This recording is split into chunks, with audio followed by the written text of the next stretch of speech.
ডিমের অনেক রকম রেসিপি এর আগে আমি আপনাদের করে দেখিয়েছি, বাট আজকে যে পদ্ধতিতে আপনাদের করে দেখাবো সেটা দেখবেন একদম আলাদা। ঘরে থাকা সব সহজ উপকরণ দিয়ে এটা আমি আপনাদের বানিয়ে দেখাবো। তাছাড়াও থাকবে এই রেসিপিটা পারফেক্টলি করার জন্য অনেক রকম tips and tricks. By the way, আমি শেফ অতনু, আপনারা দেখছেন অতনুর রান্নাঘর। আর আজকে আমাদের রেসিপি সর্ষে পোস্ত দিয়ে ডিমের, যেটা দেখবেন গরম ভাতের সাথে খেতে দারুণ সুন্দর লাগবে। তাহলে এখানে আমি নিয়ে নিয়েছি 5টা ডিম, যেটাকে আমি 1/2 করে কেটে নিয়েছি। এবার এই সব ডিমগুলোকে আমি হালকা একটু শ্যালো ফ্রাই করে নেব। আর শ্যালো ফ্রাই করার জন্য আমি এখানে গ্যাসটাকে অন করে নিচ্ছি। আর তারপর ফ্রাইং প্যানের মধ্যে নিয়ে নিয়েছি সরষের তেল।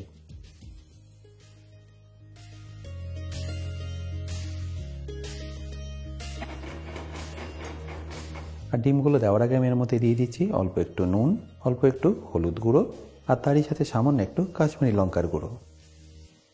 তারপর এটাকে একবার ভালো করে মিশিয়ে নিয়ে ডিমগুলোকে দিয়ে দিন। ব্যাস, এবারের মধ্যে ডিমগুলোকে দিয়ে দিন।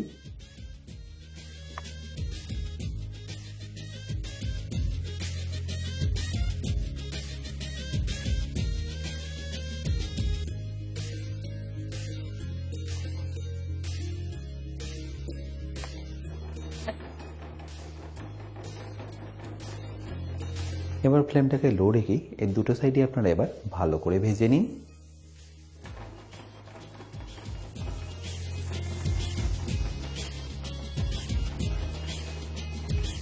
আর এর একটা দিক কুক হয়ে গেলেই পাল্টে নিয়ে অপর দিকটাও কুক করে নিন।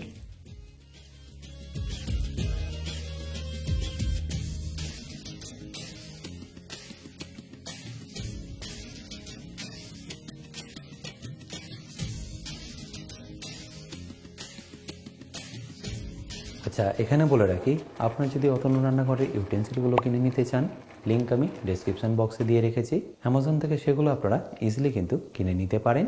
আর এই দুটো দিকে যখন ভাজা হয়ে যাবে তখন এটাকে আমি তুলে নিয়ে রেখে দেবো একটা প্লেটে পরে ব্যবহার করার জন্য।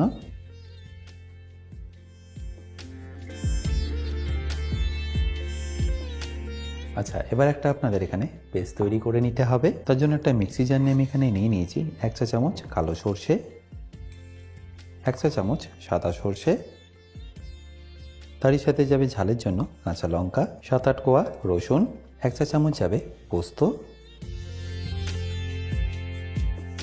এরই সাথে যাবে অল্প একটু গ্রেট করা ফ্রেশ নারকোল। এটা যদিও অপশনাল, আপনারা চাইলে দিতেও পারেন, চাইলে নাও দিতে পারেন, বাট দিয়ে দিলে দেখবেন টেস্টটা ভালোই আসবে। বাট যদি আপনারা নারকোল ব্যবহার না করেন সেক্ষেত্রে আপনারা এখানে 4টে কাজু বাদাম ব্যবহার করতে পারেন। আমি এখানে 2টোই ব্যবহার করলাম। আর সবশেষে লাগবে অল্প একটু নুন। এবার অল্প জল দিয়ে এটাকে প্রথমে ভিজিয়ে রাখুন, তারপর একটা ফাইন পেস্ট তৈরি করে নিন। আচ্ছা, এবার এই একই তেলের মধ্যে আমি ভেজে নেব অল্প একটু পেঁয়াজ।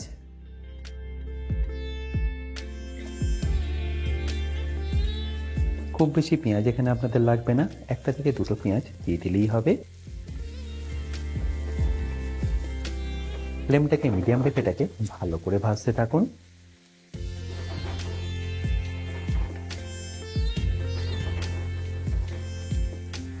এই পেঁয়াজটাকে আপনাদের ততক্ষণ ভেজে নিতে হবে যতক্ষণ এটা একটু হালকা লাল লাল হয়ে আসছে। আশা করি নিশ্চয়ই দেখতে পাচ্ছেন পেঁয়াজের মধ্যে কিন্তু আস্তে আস্তে কালারটা চলে এসছে। ব্যাস, এই স্টেজে আপনাদের এখানে দিয়ে দিতে হবে 1 চা চামচ হলুদ গুঁড়ো আর স্বাদ মতো নুন। ব্যাস, তারপর এটাকে ভালো করে একবার মিশিয়ে নিন। আর ভালো করে মেশানো হয়ে গেলে দিয়ে দিন যে পেস্টটা আমরা বানিয়ে রেখেছিলাম সেটা। তারপর এটাকে আপনাদের ভালো করে একটু কষিয়ে নিতে হবে, কারণ এর মধ্যে এখন সবই কাঁচা, তাই এর মধ্যে থেকে যতক্ষণ না তেলটা ছেড়ে দিচ্ছে ততক্ষণ এটাকে আপনাদের ভালো করে কষিয়ে নিতে হবে। মোটামুটি 5 থেকে 6 মিনিট আপনাদের এটাকে এইভাবেই মিশিয়ে নিতে হবে একদম লো ফ্লেমে। মোটামুটি 5 থেকে 6 মিনিটের মধ্যে দেখবেন এটা একদম পারফেক্টলি কুক হয়ে যাবে। আশা করি নিশ্চয়ই দেখতে পাচ্ছেন এর মধ্যে থেকে কিন্তু আস্তে আস্তে তেলটা ছাড়া শুরু করেছে। ব্যাস, এই স্টেজে এখানে দিয়ে দিন 6 থেকে 8টা টমেটো ওয়েজেস। তারপর সেটাকে আপনাদের ভালো করে একবার মিশিয়ে নিতে হবে। এরপর যখনই দেখবেন সর্ষের কাঁচা গন্ধটা একদম চলে গেছে তখন এখানে দিয়ে দিন পরিমাণ মতো জল। সেমি গ্রেভি করার জন্য যেটুকুনি জলের প্রয়োজন সেটুকুনি এখানে দিয়ে দেবেন। ব্যাস, তারপর এটাকে ভালো করে মিশিয়ে নিন আর ফ্লেমটাকে মিডিয়াম টু হাই রাখুন। আচ্ছা, এখানে বলে রাখি, আপনারা যারা এখনও আমার অতনু রান্নাঘরের অ্যাডভান্স কুকিং কোর্সটা নেননি তারা নিয়ে নিতে পারেন আমার নিজস্ব ওয়েবসাইট www.otonurannakar.com থেকে। এই কোর্সটা মেনলি রেস্টুরেন্ট স্টাইল খাবারের ওপর। রেস্টুরেন্টে কি গ্রেভি বা কি সস বানিয়ে রাখে যার জন্য আপনাদের 10 থেকে 15 মিনিটের মধ্যেই এই খাবারটা পরিবেশন করতে পারে, সেই সব কিছু আমি শিখেছি অ্যাডভান্স কুকিং কোর্সে। এই কোর্সের লিঙ্ক আমি যদিও ডিসক্রিপশন বক্সে দিয়ে রেখেছি, তাও বলে রাখি কিন্তু যদি আপনাদের কোনো রকম অসুবিধা হয় আমার সাথে এই হেল্পলাইনে যোগাযোগ করতে পারেন। এরপর যখনই দেখবেন এইভাবে তেলটা ছাড়া শুরু করেছে তখন এখানে একে একে আপনারা ডিমগুলোকে সাজিয়ে দিন।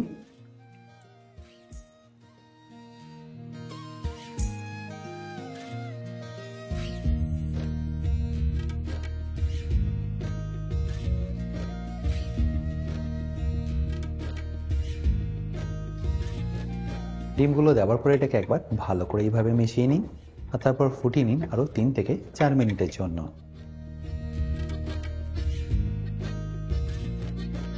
আশা করি নিশ্চয়ই দেখতে পাচ্ছেন গ্রেভিটা এখন অনেকটাই রিডিউস হয়ে গেছে।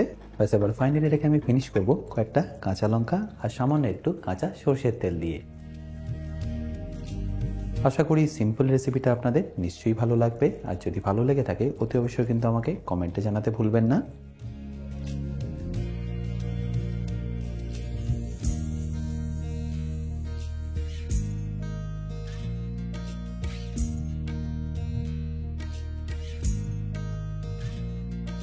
বাই দ্য ওয়ে, আমি শেফ অতনু, আপনারা দেখছিলেন অতনুর রান্নাঘর। দেখা হচ্ছে আপনাদের সাথে আর একটা নতুন রেসিপি নিয়ে নেক্সট এপিসোডে। ভালো থাকবেন, সুস্থ থাকবেন।